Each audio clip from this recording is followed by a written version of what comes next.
o kwere nke dị aka na ekele m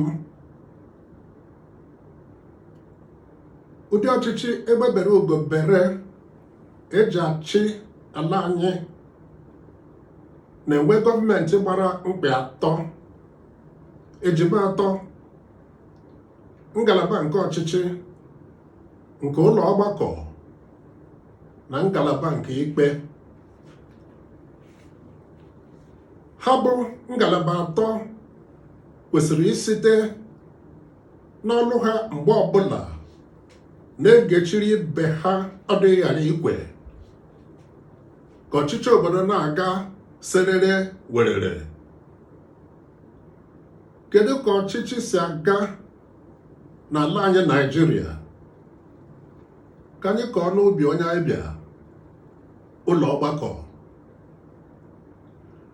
Ụlọ ọgbakọ nwere ọlụ atọ pụtara ìhè: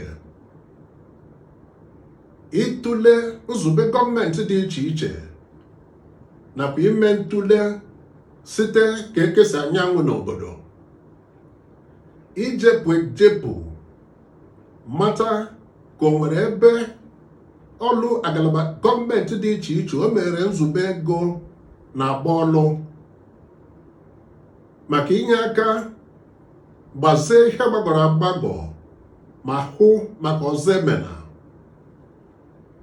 nakwa ileba anya na mkpesa edemede ndị obodo maka igechi mmegbu.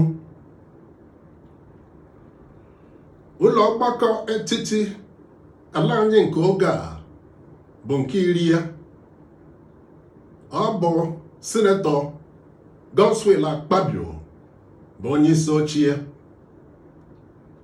Ike nkarị ndị ala anyị kwenyere n'ụlọ ọgbakọ etiti ọbụla n'ime 9 enwere na mbụ akaka nke a mma, maka na ndị nke a gbarapụrụ ọrụ dịara ha bụrụ Prezidenti Bola Ahmed Tinubu okwere nke dịkara.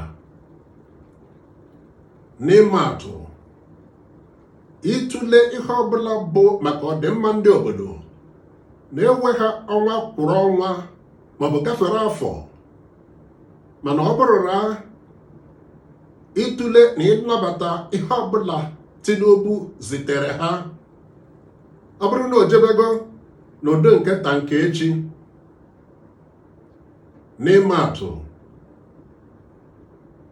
ime ka abụ ejimara ala anyị site na Rise O Compact chigha na Nigeria we held it. Ọzọ dịka ibie, ịgbazite ego site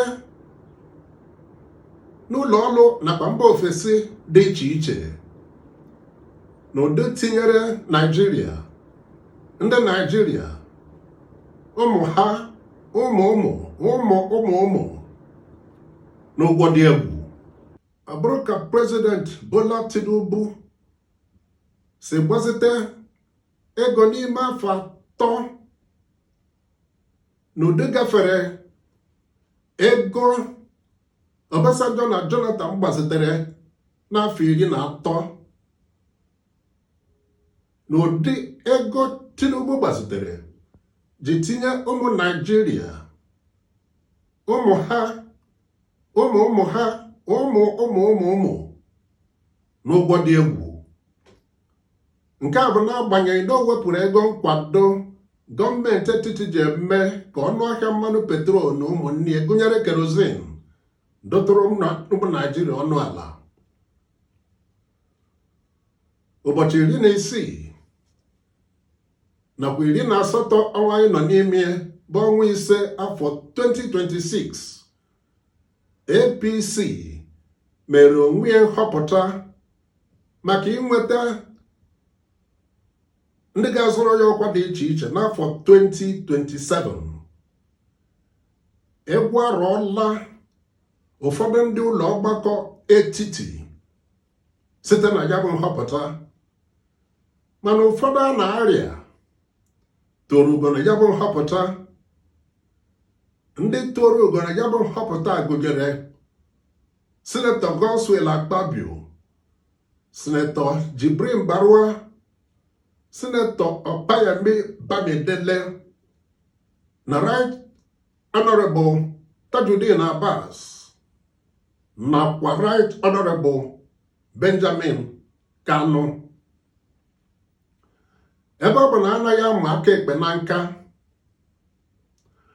ebe ọ bụkwa na a ghara igbu mgbere ọdụdụ na abụọ nke ụlọ ọgbakọ etiti 10 anyị nọ n'ime na nke ọdụdụ 3 ga-apụta maka ụlọ ọgbakọ etiti nke 11, ebe ọ bụkwa na-atụ anya Naijiria ọhụrụ ebe ihe ga na-aga nke ọma.